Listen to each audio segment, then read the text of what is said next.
Hey everyone, this is Ashwin here.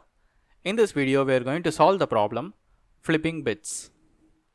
You will be given a list of 32-bit unsigned integers. Flip all the bits 1 to 0 and 0 to 1 and return the result as an unsigned integer.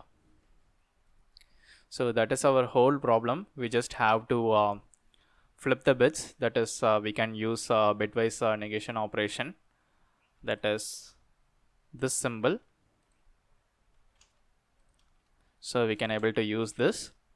In other languages you can directly use like that, but in Python we have to go in a different way, because it won't actually produce this 32-bit integers, because we are not defining in 32 or in 64 like that. We are not defining the bit size, so we have to go with some other logic. For other programming language users, so you can directly use, like for example C++ means you can just directly return negation of n, that is the result. So here also you can able to see only 4 bits are there, 1 0 0 1. If you consider the 32 bits means this is the whole 32 bits, and apart from these bits everything will be 1, and the result is this number, that is in terms of an integer. So similarly we have to do the same, and the constraint is here we have queries also. So here we don't need to worry about the queries, because we can able to solve the problem in a constant time. So here they have mentioned a few things. I think this is somewhat like a maximum value 2 power 32. Let's print it once to see whether it's there. 2 power 32, let's print this.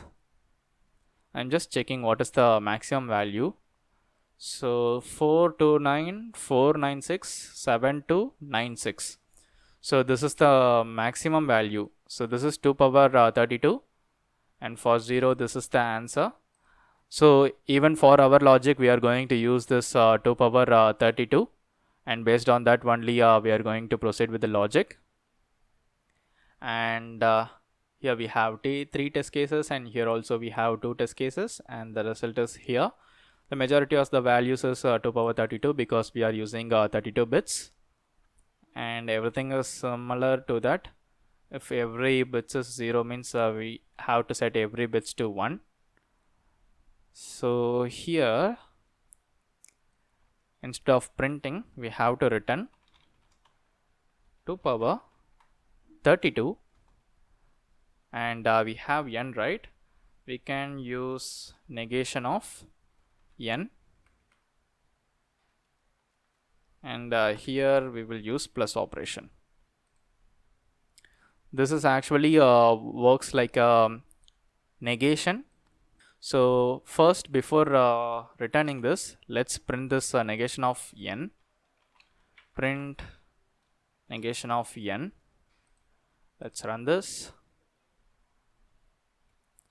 So we can able to see for this is a big number. We will see for 1 and 0. This is for 1 and 0. So for 0 it's automatically having -1. For 1 it's automatically having -2. And also here with the sample input we can able to see we have to go for 2 power 32. For 0 we have to negate by 1, and for 1 we have to negate it by 2. And this concludes our logic. With the help of negation of n, we are doing the same. We are just using the plus operation to do the subtraction actually. So this will give a negative value, and from the maximum value we are just subtracting it. So that's the whole logic. I think with this example itself you can clearly understand. They already given various different inputs, but with this small values itself we can able to easily figure out the logic. Let's run the code once. Yes, we have solved the sample test case. Let's submit it. Yeah, we have solved the problem. I think this is a easy problem, so we don't need to delve into so much pattern observing and other things. Here also we have observed some pattern, that is the maximum value.